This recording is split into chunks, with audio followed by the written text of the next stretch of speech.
কেন্দ্রীয় শহীদ মিনারের এই মহতী অনুষ্ঠানের সংগ্রামী সভাপতি, বীর মুক্তিযোদ্ধা, ভাসানী অনুসারী পরিষদের আহ্বায়ক শেখ রফিকুল ইসলাম বাবলু, উপস্থিত আছেন বিএনপির সংগ্রামী মহাসচিব, সংগ্রামী জননেতা মির্জা ফখরুল ইসলাম আলমগীর, ৬৯-এর গণঅভ্যুত্থানের আরেক মহানায়ক জনাব মুস্তফা জামাল হায়দার, জনাব মাহমুদুর রহমান মান্না, জহিরুদ্দিন স্বপন সহ বীর মুক্তিযোদ্ধা আব্দুস সালাম সহ সংগ্রামী নেতৃবৃন্দ।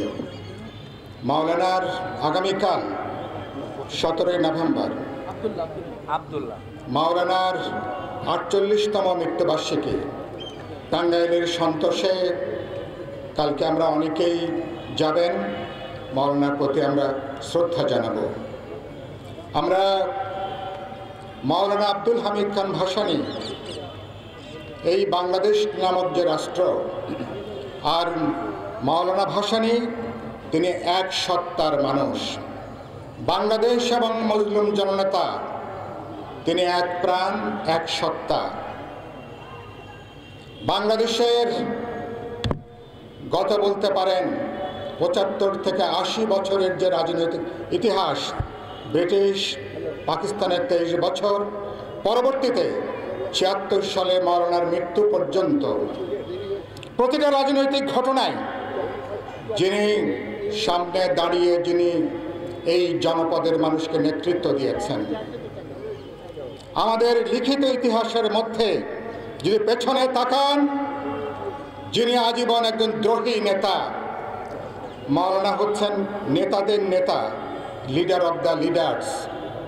সেই মাওলানা যাকে আমরা একসময় বলতাম আফ্রো এশিয়া, ল্যাটিন আমেরিকার অবিসংবাদিত জননেতা। যেখানে মজলুমের লড়াই, সেখানে মাওলানার সংগ্রাম। মাওলানা এবং তিনি এই দেশের স্বাধীনতার অন্যতম স্বপ্নদ্রষ্টা, তিনি স্বপ্নপুরুষ।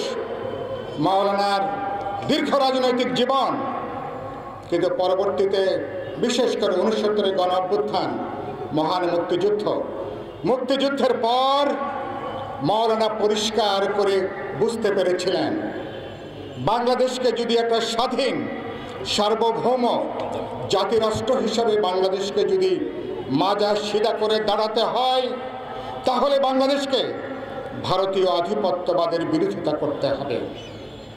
মাওলানা পরিষ্কার করে বলেছিলেন, এই শিক্ষাটা আমাদেরকে তিনি ধরিয়ে দিয়েছিলেন। একটা স্বাধীন জাতিরাষ্ট্রের স্থায়ী শত্রু বলে মিত্র বলে কোনো বিষয় নেই। জাতীয় স্বার্থ, জাতীয় নিরাপত্তা, জাতীয় সার্বভৌমত্বের আলোকেই একটা জাতিরাষ্ট্র তার শত্রু মিত্র নির্ধারণ করে। সে কারণের জন্যে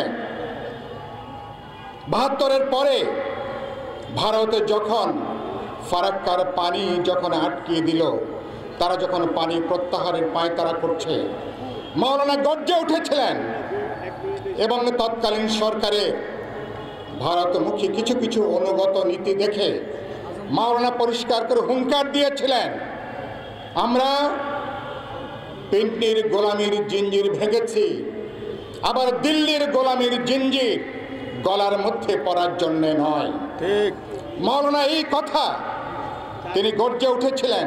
ফারাক্কা লং মার্চ করলেন, তারপর এখানে ফারাক্কা চুক্তি স্বাক্ষরিত হয়েছে। ফলে আজকে খুবই দুর্ভাগ্যজনক, মাওলানার ইতিহাস আওয়ামী লীগ হীনমন্যতার জন্যে, আওয়ামী লীগের প্রতিষ্ঠাতা সভাপতি, আমাদের ইতিহাসের সবচেয়ে গুরুত্বপূর্ণ যে মানুষ, কয়েক দশক ধরে সেই মানুষকে আমরা দেখলাম তারা স্বীকৃতি দিতে তারা পারে নাই। এবং সেজন্য বলতে চাই, এবং আজকে জাতীয় পর্যায়ে মাওলানার তার এই জন্ম মৃত্যু দিবস আজকে পালন করা দরকার।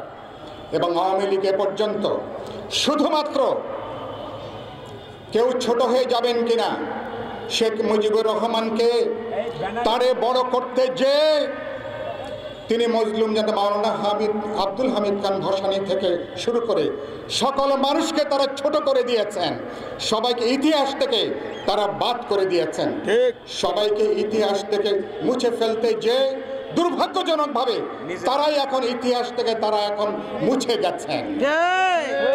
এবং এই কারণের জন্য আমরা পরিষ্কার করে বলতে চাই, এই খেলা বন্ধ করুন।